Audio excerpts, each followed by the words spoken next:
Stanley, an animal lover from a young age, stumbled upon a mysterious creature that had remained concealed for years. In an extraordinary act, he embarked on an incredible journey. Throughout his life, Stanley had harbored a deep affection for animals, instinctively tending to their needs and feeling a compelling desire to assist them, recognizing their vulnerability and limited ability to help themselves. At the tender age of 14, Stanley's profound adoration for animals bloomed as he rescued an abandoned puppy.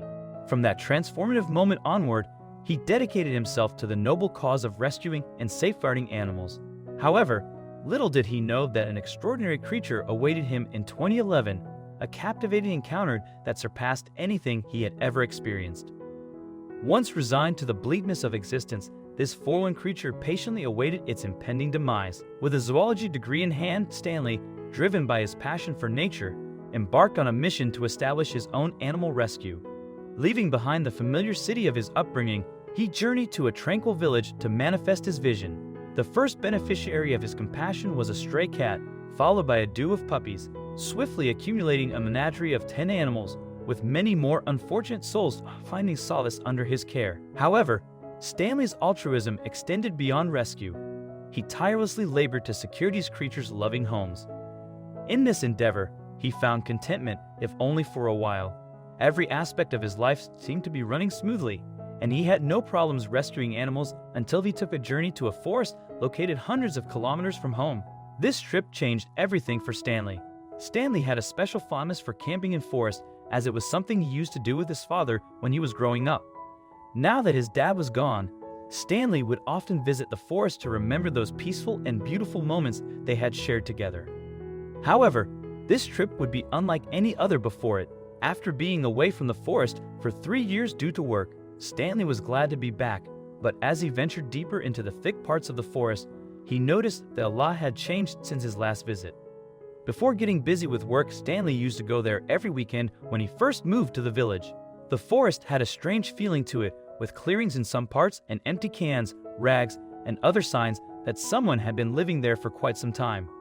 It was almost as if something sinister lurked in the shadows of the trees, giving off an aura of danger. Dismissing his fear, Stanley gathered his camping materials and began setting up. He didn't want to be intimidated out of staying in the forest, so he pushed aside those thoughts and continued with his preparations. As the evening sky darkened, Stanley prepared a campfire and began to roast some grass-cutter meat he had cut at the edge of the forest. Having finished his preparations, he soon found himself feeling restless. The birds that had been providing him with some entertainment earlier had also gone quiet, so he decided to go for a walk in the forest. He grabbed his flashlight and began softly humming a song from his childhood. The temperature had dropped and the cool breeze caressed his skin. He was completely at peace as he walked for what seemed like an hour until he heard a faint sound in the distance, and he immediately stopped in his tracks. He was perplexed by the unfamiliar sound. It wasn't as loud and imposing as a lion's roar, nor did it resemble an elephant's neigh. It seemed to be somewhere in between. The peculiar sound left him mystified. On second thought, though, Stanley felt it was just his mind messing with him. However, he was proven wrong when the sound came again, louder than before, and sounding like a cry for help. To his surprise, that's exactly what it would turn out to be. While Stanley was pondering his next move, he heard voices coming from a distance. As the minutes passed, they became louder and clearer until eventually a group of men appeared in sight, crouching down and using the grass for cover. Stanley watched as several men passed by him, carrying circus equipment like an aerial hoop, Chinese pole, clown bicycle, and more. The sight of it made his heart race. As the men walked past him, they chuckled about their day's events, how people were astonished at the acrobatic feats of the circus animals, and those who were scared by it. They also talked about how to divide up their earnings, and they made plans for the next day. As Stanley observed the scene, he began to piece together what had happened. He figured that the animal which had made the strange sound earlier was in danger and belonged to these men. Looking closer, he also noticed that the men were holding guns, but that didn't stop him from taking action. Eager to help whatever animal was making that cry for help, Stanley followed the men for about 40 minutes until they arrived at a clearing with huts and clotheslines. It was evident that these men lived there. Outside the huts, there were more men present who had guns in their possession. His curiosity had led him somewhere he never expected to be.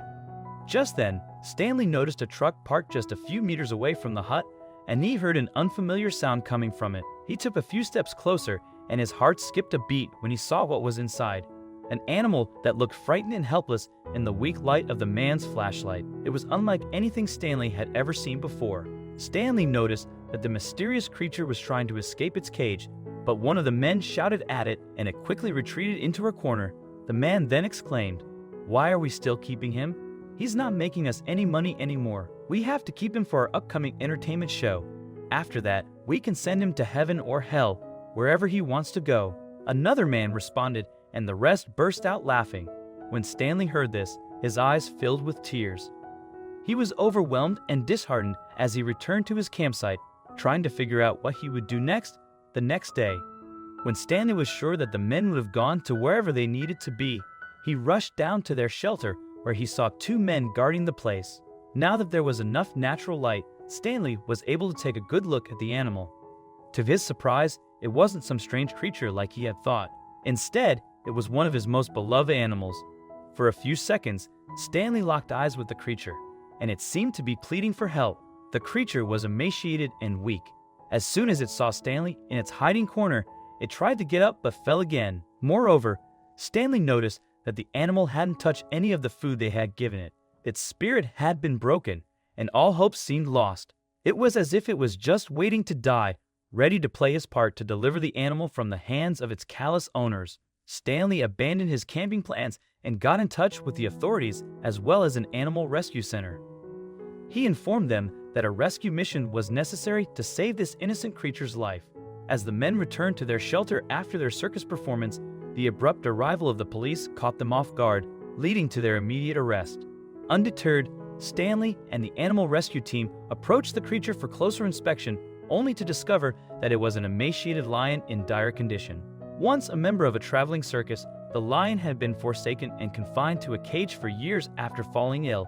Astonishingly, the creature's true identity eluded Stanley, as its emaciated frame and partially shaved fur created a peculiar facade that obscured its evil nature. With various skin infections and declawed teeth, the lion's eyes sparkled with hope upon spotting the rescuers. It seemed to sense that salvation had arrived, as if aware that the long-awaited relief from the agonizing ordeal had finally come. "Time to return to paradise, my friend," Stanley gently conveyed to the lion, whose anguish had been relentless. Swiftly, all arrangements were set in motion, and the lion was transported by air to a sprawling sanctuary, a privately owned haven spanning over 12,000 acres, 4,800 hectares, where his past sufferings would be compensated with a life of serenity. Every month, Stanley faithfully visited his majestic companion, and as time passed, an extraordinary bond flourished between them. This lion would forever hold a special place in his heart for the human friend who illuminated the world with abundant kindness, reminding him that compassion endures. I hope you liked this video. Please share and subscribe to our channel. Thank you.